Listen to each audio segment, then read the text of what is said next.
Voilà, bonjour à tous, merci beaucoup d'être là. Je m'appelle donc Marc-André Coton et je représente aujourd'hui l'Association internationale de psychohistoire, donc une discipline que peu d'entre vous connaissent certainement. Et puis l'idée de cette conférence, au fond, c'est de montrer ce qu'est la psychohistoire et comment on peut l'utiliser pour comprendre certains phénomènes aujourd'hui. Avec Sylvie Vermeulen, j'anime également un site internet, Regard Conscient, que vous connaissez peut-être. Et nous avons un stand commun avec l'association de psychohistoire sur ce salon. Donc vous pouvez éventuellement y trouver aussi des informations complémentaires. Peut-être un premier mot sur ce qui m'a incité à proposer cette conférence sur ce thème dans ce salon. Vous savez que cette année, le thème tourne autour de l'argent, donc le carnaval des sous, le carnaval des fous. On est un petit peu dans un système économique qui devient fou, avec des explosions d'inégalités sociales, avec une crise écologique, dont on sait qu'elle découle d'une consommation effrénée, de nos richesses, d'objets, de services, etc. Et on sait que tout cela n'est pas durable. Et pourtant, on ne sait pas trop comment changer. Ça n'est pas sustainable. On ne peut pas soutenir un tel développement économique comme on le sait. Donc, au fond, la question qui se pose à nous, c'est de savoir, eh bien, y a-t-il un levier de changement? Et si oui, où se trouve-t-il? Donc, la psychohistoire a des choses à dire sur ce sujet. Elle s'intéresse aux motivations profondes de l'être humain et qui sont évidemment largement inconscientes, mais qui peuvent être, je dirais, conscientisées, pour utiliser un terme peut-être un peu inhabituel. Et le cas des ultra-riches, qui sera le thème central de cette conférence, au fond, va nous permettre de nous interroger sur l'origine de la cupidité. Pourquoi ces ultra-riches incarnent-ils un modèle de développement, un modèle à atteindre, quelque chose au fond qui fait envie à beaucoup de personnes? Et nous ferons appel à des disciplines de toutes sortes. Je pense par exemple, bien entendu, à la psychologie, à la sociologie, à la neurobiologie, car la psychohistoire est une science humaine transdisciplinaire. Voilà. Alors tout d'abord, qu'est-ce que c'est que la psychohistoire? Qu'a-t-elle à nous apprendre au fond sur l'économie? C'est une discipline qui s'intéresse aux dynamiques collectives des groupes humains. Par exemple, aux conséquences des violences éducatives sur la société. Et l'une des propositions centrales de la psychohistoire, c'est de dire que les relations que les parents entretiennent avec leurs enfants, eh bien, sont importantes et sont à la fois un levier de transformation, mais aussi déterminent très largement le mode relationnel qui existe dans une société donnée. Et tout cela à toutes les époques, d'où le terme donc psychohistoire. Est-ce que les adultes sont à l'écoute de leurs enfants, de leurs besoins? Est-ce qu'ils cherchent au contraire à dominer les enfants par des manipulations, par des coups, par diverses subtilités, ou pire encore, Est-ce que l'idée même d'enfance existe dans une société donnée? On sait par exemple que l'enfance, c'est une notion qui est très récente, historiquement tout au moins. Donc, de notre enfance, chacun d'entre nous garde des empreintes qui sont profondes et qui vont déterminer notre rapport au monde, notre rapport aux autres, et tout cela tout au cours de la vie. On peut dire simplement que si les enfants n'ont pas le droit de prendre la parole dans leur famille, il est fort probable qu'ils ne sachent pas développer une société où le dialogue existe, une société pluraliste, une démocratie. Ils vont plutôt donner leur préférence à des chefs forts, autoritaires, et donc éventuellement même initier une dictature. Alors, évidemment, quel rapport avec l'économie? Il faut peut-être rappeler que l'économie, c'est d'abord la science des besoins, si je peux dire, répondre à des besoins. Or, dès qu'on parle de besoins, eh bien, on a forcément une représentation de ces besoins. En classe d'économie, il se trouve que j'enseigne également l'économie, on parle de la pyramide des besoins de Maslow. Besoins primaires, besoins secondaires, psychologiques, etc. Donc, on voit que l'économie nous ramène directement à cette notion-là. Mais, bien entendu, notre capacité à satisfaire nos besoins est liée à notre enfance. Avons-nous eu pour nos besoins, si je peux dire, certains besoins auraient dû être satisfaits et ne l'ont pas été. Vraisemblablement, on ne devrait pas parler de besoins, en fait. Je pense par exemple à la présence satisfaisante de la mère auprès de son bébé. On peut aussi penser à la naissance, Y a-t-il une naissance accompagnée, naissance sans violence, relation sécurisante avec la maman, avec la chaleur du corps de la mère? Y a-t-il eu allaitement, réponse aux besoins émotionnels de l'enfant au cours de la prime enfance, etc.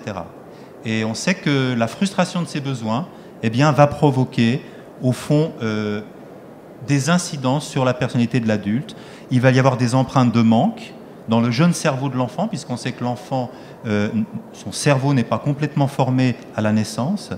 Et cela peut déboucher, par exemple, sur un besoin de compenser ces manques par une consommation injustifiée, effrénée, etc. Justement, ce dont notre monde souffre. On sait avec quelle ingéniosité les publicitaires utilisent ces besoins pour nous vendre des choses dont nous n'avons pas besoin. La psychohistoire s'intéresse également à l'enfance des personnalités et nous parlerons d'une personnalité, en l'occurrence un ultra riche, qui est Warren Buffett. C'est la deuxième fortune mondiale, l'un des hommes les plus riches du monde. En quoi son enfance pourrait-elle expliquer son comportement à l'âge adulte, voire sa cupidité? S'explique-t-elle par des frustrations de son jeune âge? Et si oui, lesquelles? À quoi a-t-il dû s'adapter en tant qu'enfant? Et encore une fois, les schémas de comportement qui sont acquis très précocement vont avoir une incidence tout au long de la vie. Voici un dessin de presse qui peut représenter peut-être la démarche de la psychohistoire. Le système capitaliste est ici symbolisé par un géant, à l'image d'un patron autoritaire. On peut penser bien entendu à une figure paternelle, autoritaire. Et les citoyens sont des nains. Mais comme dans l'histoire de Gulliver, vous voyez qu'ils ont immobilisé le géant avec des liens et au fond ils vaquent à leurs occupations. Intérieurement, ils se sont libérés de leur père, si je peux dire. Ils inventent un autre système, plus solidaire certainement, pour répondre à leurs propres besoins. Donc la dynamique sociale a changé et ils en sont les acteurs. Les citoyens ne sont plus simplement dans la dépendance, un petit peu comme dans ce salon, on a des idées et puis on ne se préoccupe pas finalement du système. Alors dans le roman de Jonathan Swift, donc Gulliver, eh bien ce personnage change de taille en fonction du lieu où il se trouve. Il se trouve que l'auteur, Swift, l'a imaginé après le crash de 1720, dans lequel l'auteur avait perdu beaucoup d'argent. Et son idée, c'était de rendre par une métaphore, au fond, ces bulles spéculatives qui existaient déjà à l'époque et qui avaient fini, donc, en l'occurrence, par éclater. Bien entendu, il y en a eu beaucoup depuis. Donc, à travers cette métaphore, il veut faire une critique de la cupidité, justement, des capitalistes de son époque, et ça fait déjà presque 300 ans. Cette métaphore est très largement actuelle, n'est-ce pas, puisque aujourd'hui, on vit dans un monde où la cupidité, les inégalités vont croissant, ainsi que bien entendu la spéculation. Vous avez peut-être entendu l'ONG Oxfam dire récemment qu'en 2016, 1% de la population mondiale détiendra autant de richesses que 99% du reste de la population. Donc c'est un petit peu une espèce de seuil psychologique, symbolique. Et d'après le dernier rapport de l'Institut WealthX, eh bien, la population d'ultra-riches a augmenté de 6% en un an, et sa fortune de 7%, pour s'établir à 30 000 milliards de dollars. Avec une telle somme, c'est un ordre de grandeur, difficile d'imaginer autant ces chiffres sont importants, eh bien, on pourrait rembourser l'ensemble de la dette américaine et consommer ou acheter tous les biens, toutes les marchandises et tous les services produits en un an aux États-Unis. Donc c'est considérable. Le nombre de ces personnes est estimé à 211 000 et elles ne représentent que 0,004% de la population, mais détiennent 13% de la fortune mondiale. Et cela, bien entendu, malgré la crise, les crises successives et les conflits. D'accord ? Donc on peut éventuellement penser que c'est aussi à cause de ces conflits que ces personnes, finalement, utilisent la peur pour s'enrichir davantage. Toujours d'après ce rapport de WealthX, eh bien, en 2020, ils seront 250 000 et détiendront plus de 40 000 milliards de dollars, une hausse de 25% par rapport à aujourd'hui. Cette accumulation n'est donc pas sans effet sur les autres, nous les autres, n'est-ce pas? 99 et des poussières %, pour qui au fond ces riches symbolisent la réussite pour certains, mais aussi l'égoïsme, la cupidité. Alors en fonction de notre histoire, en fonction de ce que nous avons intégré, eh bien, nous avons une représentation de la richesse, de ces riches, également une représentation de la pauvreté. Et ce que je suggère, c'est que ces représentations nous enferment dans des rôles, les riches d'un côté, les pauvres de l'autre, qui peut-être se vivent en victimes des riches, les riches étant donc à la place de ceux qui sont cupides dans la société. On peut se demander effectivement quel sens y aurait-il à accumuler tous ces capitaux qu'on ne peut manifestement pas dépenser. Y aurait-il un gène de la cupidité qui mettrait en péril notre survie au niveau spécifique? Donc on sent bien que ça n'a pas vraiment d'intérêt, de sens, hein, n'est-ce pas? Donc la question doit être autre part. Mais en tout cas, il s'agit d'une obsession. Est-ce bien ou est-ce mal? Certains disent « greed is good ». Science proves it. La science apporte la preuve que la cupidité est bonne pour notre santé. Donc, le point de vue de la psychohistoire, c'est de dire, voyons un petit peu ce qu'il y a dessous. Voyons la partie immergée de ce psychisme et essayons d'interroger l'inconscient. Certains savent peut-être que Freud a aussi utilisé cette image de l'iceberg pour parler de l'inconscient. Au fond, quelle est cette réalité occultée derrière la cupidité des ultra-riches? Sur un plan collectif, tout d'abord, on sait que l'accumulation de capitaux a des conséquences et va de pair avec l'imposition de plans d'austérité. Par exemple, on coupe dans les dépenses publiques, tandis que des fortunes incroyables, inimaginables, dans le sens vraiment propre du terme, se concentrent à l'autre bout de la chaîne. Il y a donc une réalité collective qu'on ne veut, d'une certaine façon, pas prendre en compte. Mais si on prend le plan individuel, pour chacun d'entre nous, l'image de droite nous fait-elle peur au point que l'on préfère celle de gauche? On peut penser aussi à notre ressenti, à l'idée de perdre un emploi, de se retrouver dans la pauvreté justement, la terreur de se retrouver sous les ponts. On dit souvent, je travaille dans un milieu scolaire, ah mais celui-là il va finir sous les ponts. Hein, c'est tragique de dire une chose pareille, il n'empêche que ça rentre et peut-être que cette idée, cette peur au fond de finir sous les ponts, si fantasmatique soit-elle, eh bien elle existe.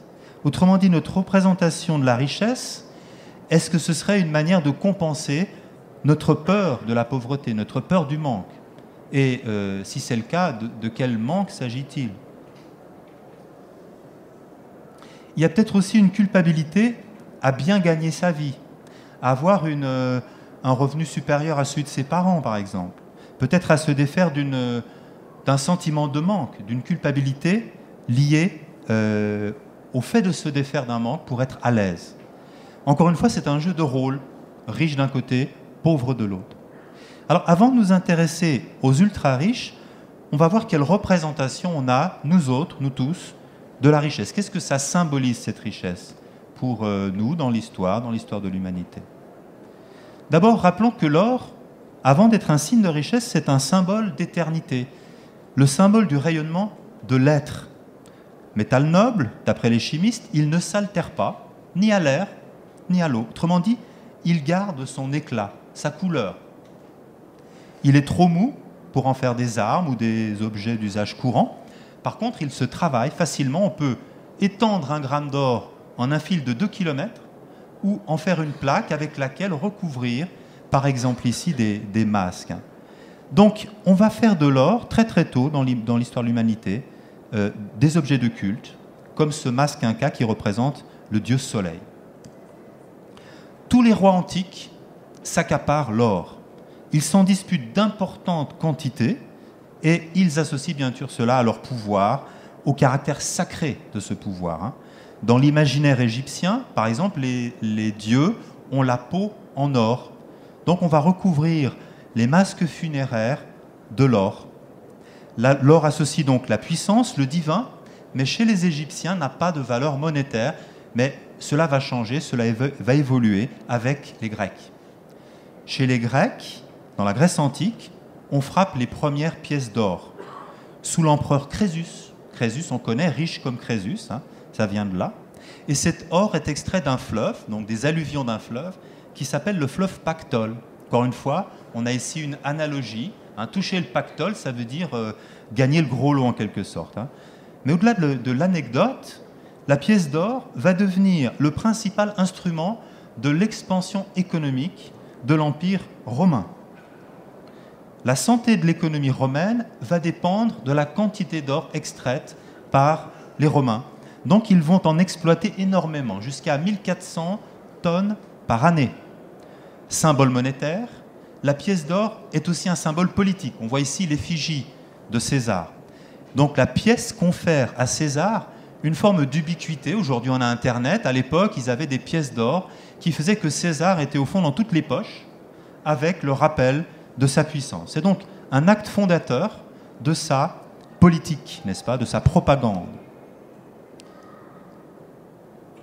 Alors regardons cette image qui date de 1900 et toutes les représentations que j'ai évoquées juste à l'instant, eh bien, ils sont présentes. C'est une affiche électorale. Le président américain McKinley, qui est un républicain, a fait passer une loi établissant l'étalon or. Il brigue un second mandat et donc chaque dollar peut s'échanger contre 1,5 gramme d'or pur. C'est le principe de l'étalon or, le dollar garanti par l'or. Donc le fait d'adosser le système monétaire à l'or va être présenté, regardez ce qui est indiqué sur l'affiche, comme une garantie de prospérité, de prestige et même de civilisation. McKinley, grâce notamment à cette propagande, va être brillamment réélu. Et son système de l'étalon or va perdurer jusqu'en 1971, à l'exception des 2 guerres. Alors si on compare cette image à celle de tout à l'heure, on voit des similitudes. D'abord une figure colossale, le peuple, également, ici représenté par ses représentants donc, de divers ordres professionnels, ce sont tous des hommes, hein. Mais cette fois, le peuple porte son héros, son président, un peu comme un chef gaulois sur un bouclier. Alors, qu'est-ce que c'est que le bouclier ? Eh bien, c'est un protecteur, d'accord ? C'est l'or qui va jouer ce rôle. L'or d'un bouclier, le rôle d'un bouclier protecteur contre la dévaluation, encore une fois, contre la peur de retourner au fond dans la pauvreté avec la crise. Alors, si on s'intéresse à l'aspect psychologique, on va dire que cette fois, l'or représente une forme de défense, au sens psychologique du terme, contre la peur du manque. Et on verra tout à l'heure d'où remonte cette peur. Évidemment, le système de l'étalon or n'a pas empêché la Première Guerre mondiale, la crise de 1929, et selon un économiste, Milton Friedman, nobelisé, eh bien, même ce système aurait participé à provoquer la crise de 1929. De manière intéressante, on reste que, malgré cela, attaché à l'or en tant que bouclier protecteur. Et vous voyez ici une affiche de votation suisse. Une initiative populiste très récente visait à obliger la Banque nationale suisse à détenir 20% de réserves d'or. Et elle a été rejetée par le peuple très récemment, en novembre. Donc ce que nous dit la psychohistoire, en fait, c'est qu'on projette vers l'extérieur des dimensions de nous-mêmes qu'on n'arrive pas à reconnaître en nous. La grandeur de l'homme, projetée sur des divinités, la puissance représentée par l'Empire, la prospérité économique représentée par l'étalon or. Si nous projetons vers l'extérieur toutes ces choses qui font partie de nous, eh bien par un cheminement inverse, on peut se les réintégrer, se les réapproprier, et donc d'une certaine façon faire agir notre conscience réflexive. Alors, voyons maintenant ce qu'on projette sur les ultra-riches. Voici l'un des hommes les plus riches du monde, Warren Buffett, et sa fortune s'élèverait aujourd'hui à 73,1 milliards de dollars, en progression de plus de 20% en une année. C'est la seconde fortune mondiale derrière Bill Gates. Dans les milieux financiers, on l'appelle l'oracle d'Omaha, le nom de sa ville natale dans le Nebraska où il réside encore aujourd'hui. L'oracle, le magicien, des qualificatifs qui nous ramènent à la réalité fantasmatique dont j'ai parlé tout à l'heure. c'est un investisseur dont on dit qu'il est le meilleur de tous les temps. Depuis plus de 40 ans, ces investissements ont réalisé des plus-values de presque 30% par an. En 1962, il est propriétaire d'un fonds d'investissement et commence à racheter les actions de Berkshire Hathaway. C'est une grande entreprise du textile qui ferme ses usines l'une après l'autre. Le prix moyen de l'action est de 15 $. Sa stratégie est d'estimer soigneusement la valeur des entreprises et de les acheter si elles sont sous-évaluées. Il va faire de Berkshire Hathaway une compagnie d'assurance, puis une holding, dont la valeur de l'action grimpera jusqu'à 150 000 $ en décembre 2007, soit 10 000 fois sa mise initiale. Le graphique que vous avez là montre que la valeur boursière de cette action, Berkshire Hathaway, est plusieurs fois supérieure à la moyenne des autres entreprises américaines cotées en bourse. Proche de zéro en 1965, elle valait 7 fois plus que les autres en 1995. Ceux qui ont investi avec lui se sont enrichis dans les mêmes proportions. Ainsi, une personne qui lui confia 10 000 $ en 1956 détenait un capital de 125 millions 40 ans plus tard, 550 millions de dollars aujourd'hui. On comprend que certaines personnes le prennent pour un prophète, qu'ils projettent au fond sur lui leur propre désir de richesse, leur propre cupidité. Alors, qu'est-ce qui le motive, cet homme ? Voyons sa devise la plus commentée. Soyez peureux quand les autres sont cupides, et soyez cupides quand les autres sont peureux. Le problème de tout investisseur, c'est de savoir quand acheter et quand vendre. Buffett dit simplement, plus les cours sont bas, plus j'achète. En gros, l'inverse de ce que font tous les autres, qui ont plutôt tendance à acheter quand les cours grimpent et à vendre quand ils baissent. Il mise sur des titres méprisés par les investisseurs et attend patiemment, très patiemment, que leurs cours montent. L'un de ses proches disait même, c'est comme s'il ramassait des mégots de cigares pour en tirer encore quelques bouffées.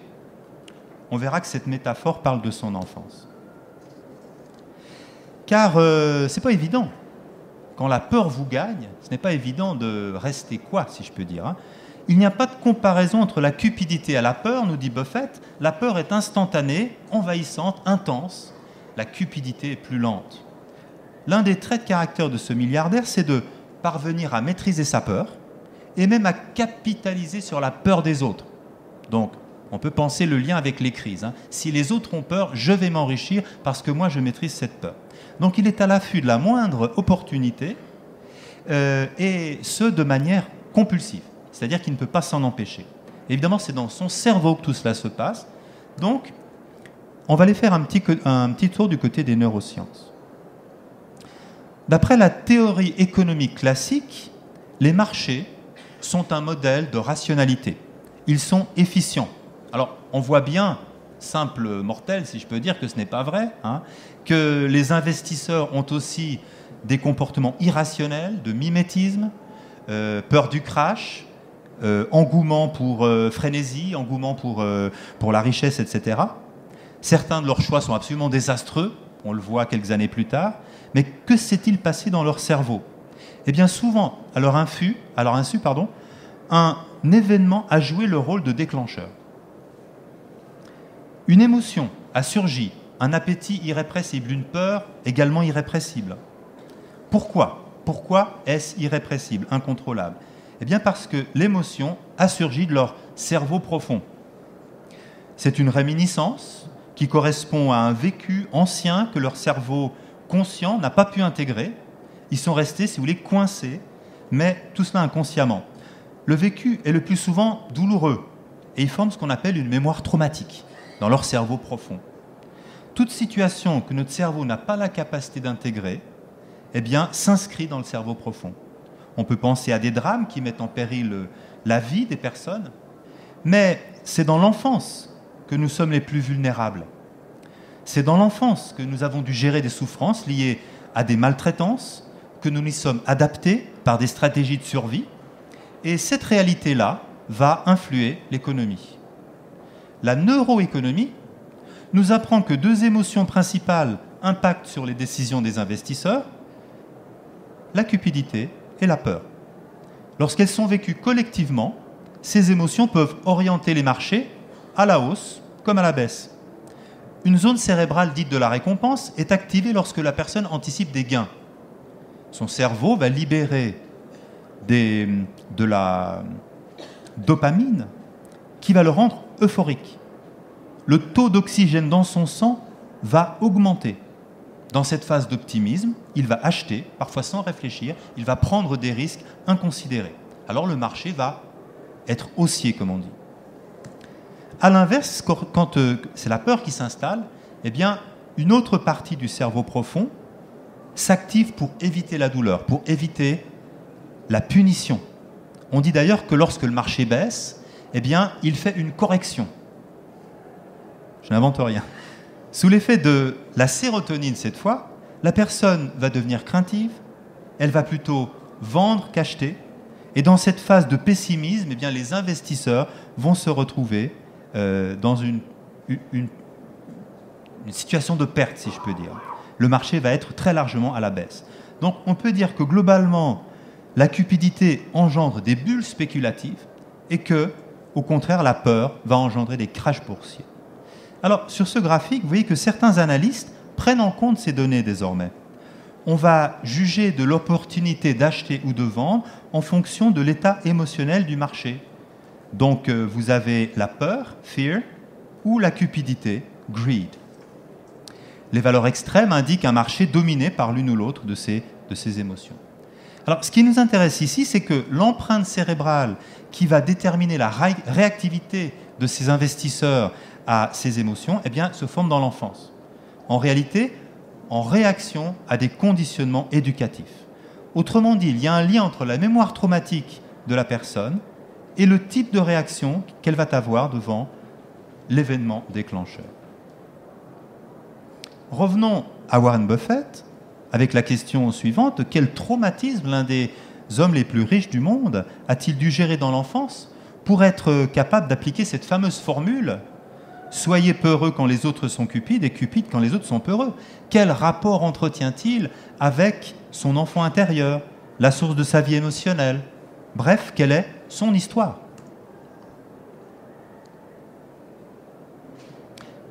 Warren Buffett est né le 30 août 1930 à Omaha, dans le Nebraska, et en 1854, le président Lincoln en avait fait le terminus est de l'Union Pacific Railroad, le train qui allait jusqu'en Californie, le fameux train qui traversait les États-Unis, l'époque de la conquête de l'Ouest. Oui.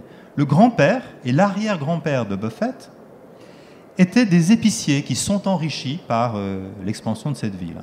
C'étaient des habiles commerçants. Ils tiraient parti de cette situation pour s'enrichir et à mesure que Omaha se développait. Voici Warren avec sa sœur Doris. Ce sont les enfants de Leila et Howard Buffett, un couple dont le père est courtier en matières premières dans une banque d'Omaha. À la naissance, c'est un enfant frêle. Il est né 5 semaines avant terme. Un enfant dont ses sœurs diront qu'il n'a pas été équipé pour la vie. Il n'aime pas se battre. Il est né 10 mois après le crash de Wall Street, au cours duquel des fortunes disparurent en quelques heures. Le père de Warren, qui fait commerce de titres boursiers, perd ses clients. C'est une période de grande anxiété pour la maman, pour la famille, et elle culmine avec la faillite de la banque dans laquelle le père travaillait. Le jeune couple quémande alors sa nourriture auprès du grand-père, qui tient donc une épicerie, mais qui se montre très avare, même avec ses proches. Il veut bien leur faire crédit, mais le crédit est une honte dans la famille. La mère préfère se priver de manger. Il faudra quelque temps pour que Howard retrouve meilleure fortune, et ces années vont marquer le cerveau du jeune Warren, le cerveau qui est en développement justement. Il se peut que le stress éprouvé par sa mère ait joué dans sa naissance prématurée. On verra que Leila était particulièrement irritable. Elle n'était pas maternelle avec ses enfants, même violente.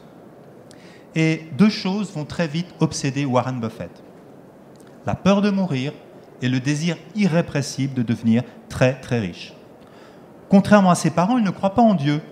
Au culte, il calcule mentalement l'âge des compositeurs qui figurent sur son livre de cantiques. L'année de leur naissance, l'année de leur mort, rapide calcul mental.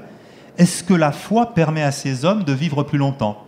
Il a dû conclure par le négatif parce qu'il ne s'est pas tourné vers la religion.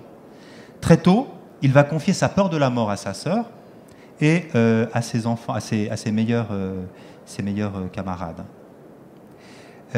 Par exemple, à Bob Russell, qu'il appelle Ross, son meilleur ami. Ross, s'il y a une chose dont j'ai peur, c'est de mourir.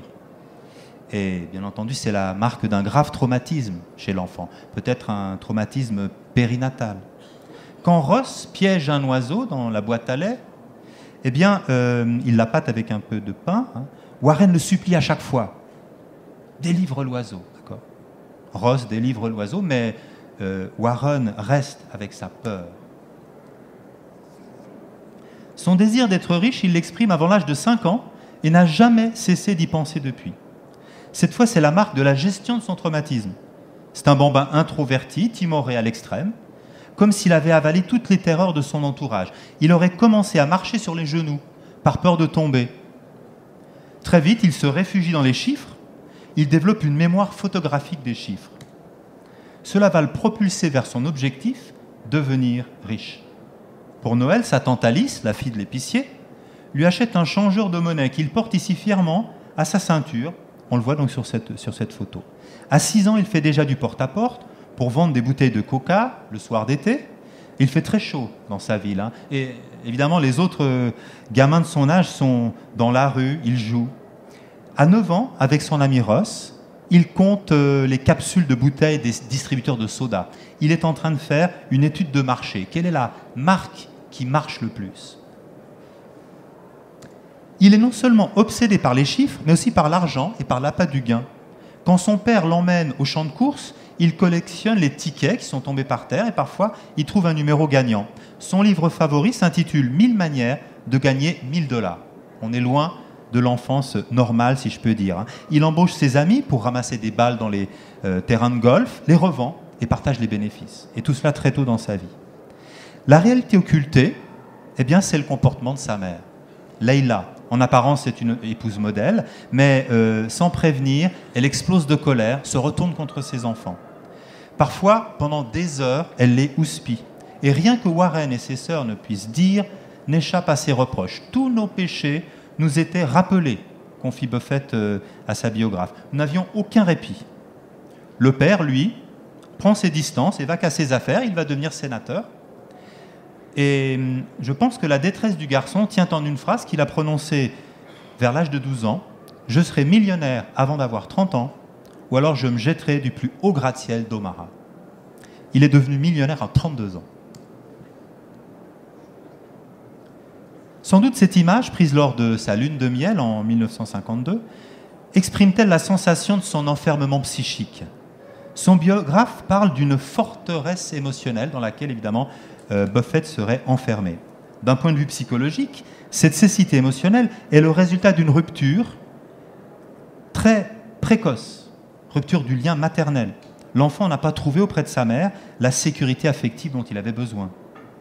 Buffett est né prématurément, on l'a vu, et il n'a certainement pas connu la chaleur de sa mère. Il a été séparé de sa mère.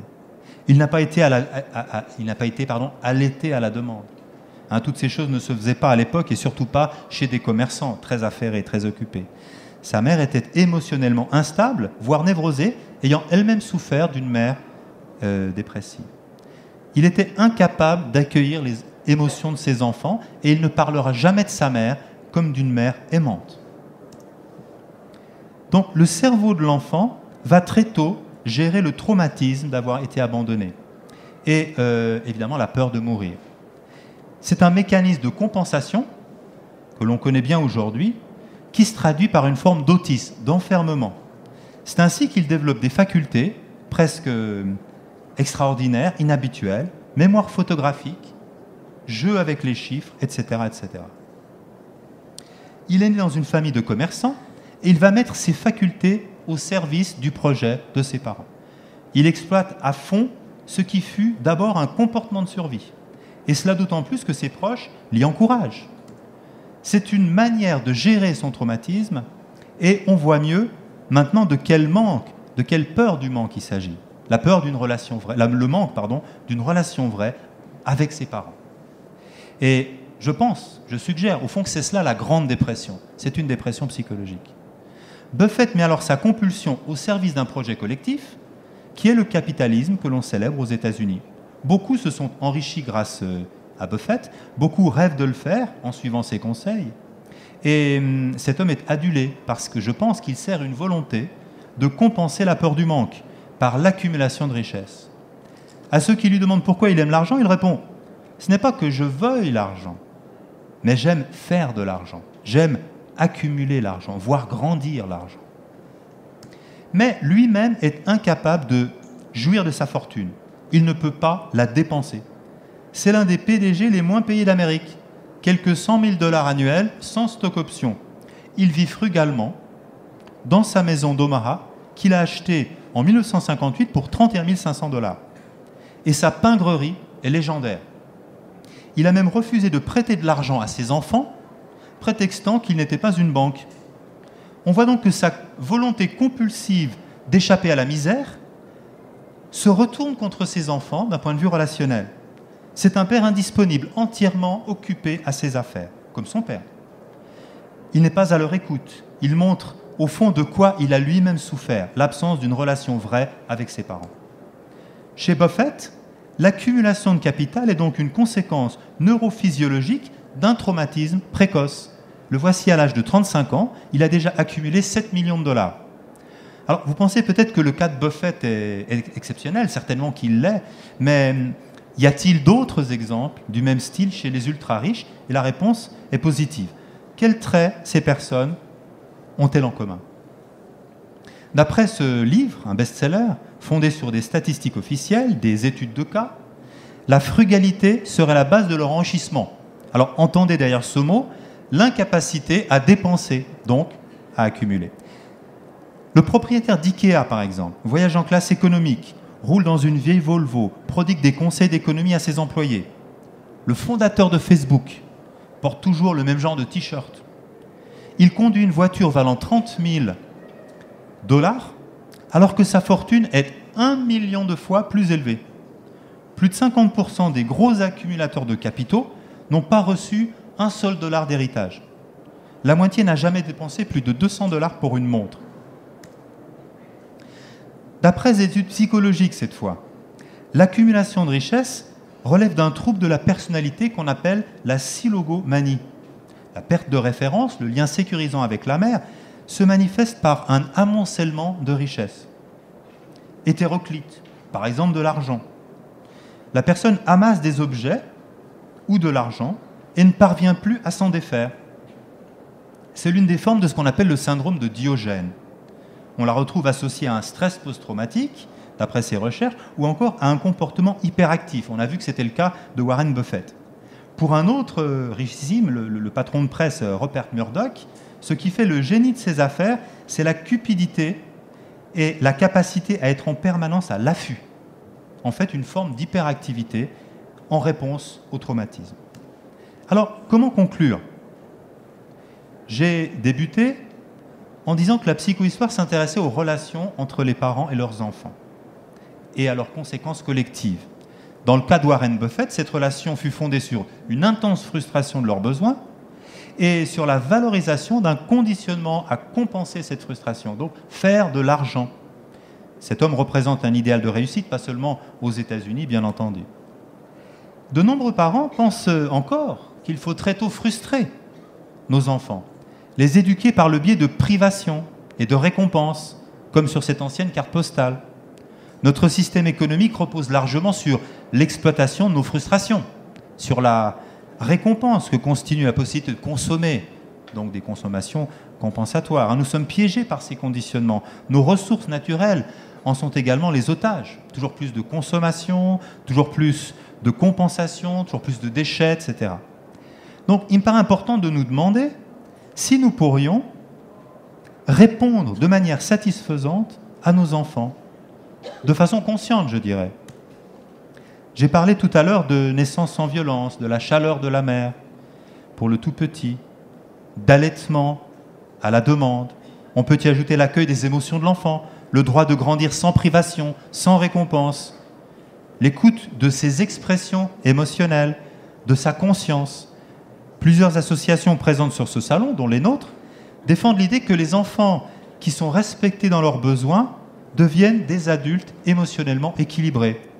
Au contraire, le mépris de leur sensibilité naturelle, de leurs besoins, la rupture du lien maternel, les conditionnements éducatifs qu'on leur impose sans vraiment y réfléchir, eh bien, impriment dans leur cerveau une forme d'avidité qui va nourrir, dans un second temps, la machine économique et qui montre, bien entendu, aujourd'hui ses limites. 1% de la population mondiale détiendra bientôt autant que 99% restants. Voici la première édition française du livre d'Alfie Kohn, Unconditional Parenting, paru en 2015 aux éditions L'Instant Présent, Aimer nos enfants inconditionnellement. Alors vous trouverez cet ouvrage ainsi que d'autres livres sur la parentalité positive en sortant de cette salle. L'auteur démontre que les privations et les récompenses sont à l'origine de l'esprit de compétition qui règne dans notre société. Il décrit un phénomène inquiétant, l'obéissance compulsive. La peur que les enfants ont de leurs parents les pousse à faire tout ce qu'ils leur demandent, immédiatement, sans réfléchir, de manière compulsive. Ils deviennent ce que veulent leurs parents, mais perdent leur sentiment de valeur personnelle. Au fond, ils deviennent les jouets des publicitaires. Warren Buffett fut l'un de ces enfants. La cupidité dans laquelle il s'est enfermé n'est pas soutenable, sustainable, comme je l'ai dit. Et je pense que l'idée, c'est de trouver un autre modèle de relation à nos enfants.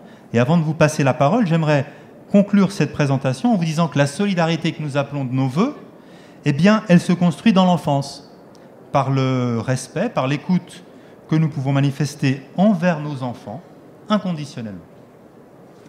Je vous remercie de votre attention. Je vous invite maintenant à prendre la parole librement pour passer à vos questions, partager quelques réflexions et à vous. Merci.